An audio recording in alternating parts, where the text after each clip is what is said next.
So today we're going to talk about how to determine quantum numbers, or at least initially set up our periodic table to be able to determine that. So the first video is going to be showing you how to set up the table to do quantum numbers, and then the second video that'll follow this will show you how to determine specific quantum numbers.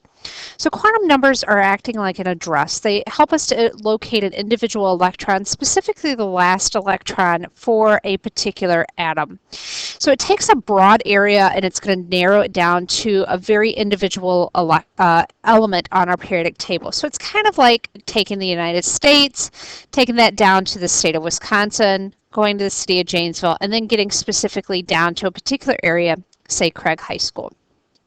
So our quantum numbers will be able to do that. We're going to first start out with a periodic table that looks like this. You should have received one of these in class. Otherwise, you can go on Edmodo and download one. The first thing that we're going to do is we're going to identify different sections on our periodic table. The first section that we're going to do is the first two columns, and that is what we're going to identify as an S block. So pause the video, color those first two columns, and then down at the bottom, denote that that is the S block. Then you're going to go through and you're going to do the P block. That's over here. Do not color in this section. That should have actually been helium, which is located now over here. Helium then is not in the P block. It's actually in the S. I just drew it wrong here, but that's why the big X is there. And the P block, you're going to color in another color. That is going to be here. The P block then you will denote with colored pencil. Put that at the bottom. So pause the video and go ahead and do that. Next, you're going to draw in the S block, or sorry, the D block. The D block is here. That is the middle section of a periodic table. We call those transition metals.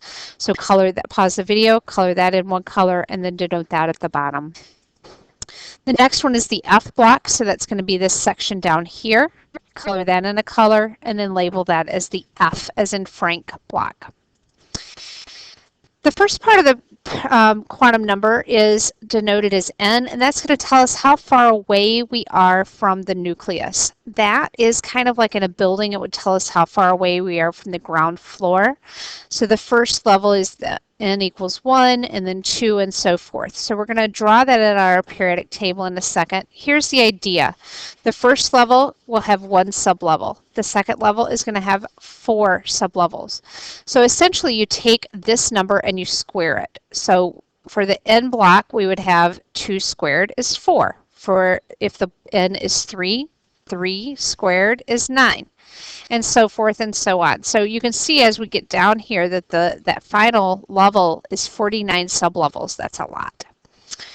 So for our periodic table, we're going to put an N up at the top here, and then we're going to go through and we're going to label each one of these rows. 1, 2, 3, 4, 5, 6, 7. And since this section actually comes out down here, this is actually 6 and this is 7. So for the S block elements, whatever period they're in is our first number. So that's going to tell us if we're in this row, our first number for our quantum number would be a 1. If we're in this number, quantum number would be a 2, and so forth and so on. It's the same thing for the P block. So if we're here, the first number for our quantum number would be a 2. For the D block, though, it gets a little trickier. So for the D block, it's period minus 1. So if we're in this section, the first number would actually be a 3 because 4 minus 1 is 3. For the F block down here, it's going to be period minus 2. So anything in this row would be a 4 because 6 minus 2 is 4. And anything in this row would be a 5 because 7 minus 2 is 5. The next part is getting it narrowed down even further, and that's going to indicate which type of orbital we have. It indicates the shape, and we've already color-coded our periodic table to make this easy. So we have 4 different options, the S, the P, the D, and the F, and it's just giving us that shape. If we have an S orbital, it's a sphere, so that's easy to remember, S sphere. It's shaped like that. If we have a P block orbital, then that's going to be a peanut shape. So that's how we remember P, peanut. A D is a clover leaf shape, and then the F is really complex. So here's a chart for that, and if we want to assign it a number, S is going to be a 0, P is going to be a 1, D will be a 2, and F will be a 3.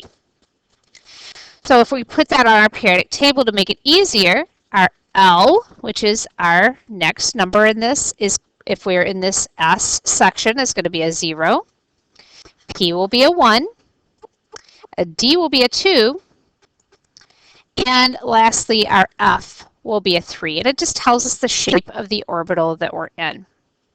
Next, it's going to tell us the spatial orientation. So kind of in algebra class, you had the X and the Y and the Z axis. This is just telling us how it is kind of oriented in space. And here are our options. If we're in an S orbital, it has to be a 0 because it's a sphere. So there is no three-dimensional option there. The P, however, is a -1, a 0, a +1. There's 3 different options. D, you can see those, and F, you can see those. So here's how we're going to assign that to our periodic table. Anywhere for an S, it's going to be a 0, so we just put a 0 down there. For the P, though, it's a -1, 0, 1, -1, 0, 1. D, we're going to do a -2, -1, 0, 1, 2, and then we repeat those over again. And then in F, we have a -3, -2, -1, 0, 1, 2, 3, and then again, we repeat. The last part of our quantum number is the spin, and this is going to tell us if the electron is spinning clockwise or if it's spinning counterclockwise, and we use a plus or a minus to denote that. And we'll talk about the concept of electrons filling energy orbital levels and that sort of thing when we get into electron configurations in the next couple weeks. So for this first column, it would be a plus. For the second column, it would be a minus. For the P's, we go plus, plus, plus, and minus, minus, minus. For the D's, we do 5 pluses in a row, and then 5 minuses in a row. And lastly, for the F's, we do 7 pluses in a row, and 7 minuses in a row. In the next video, I'll tell you how to determine the quantum number for specific elements.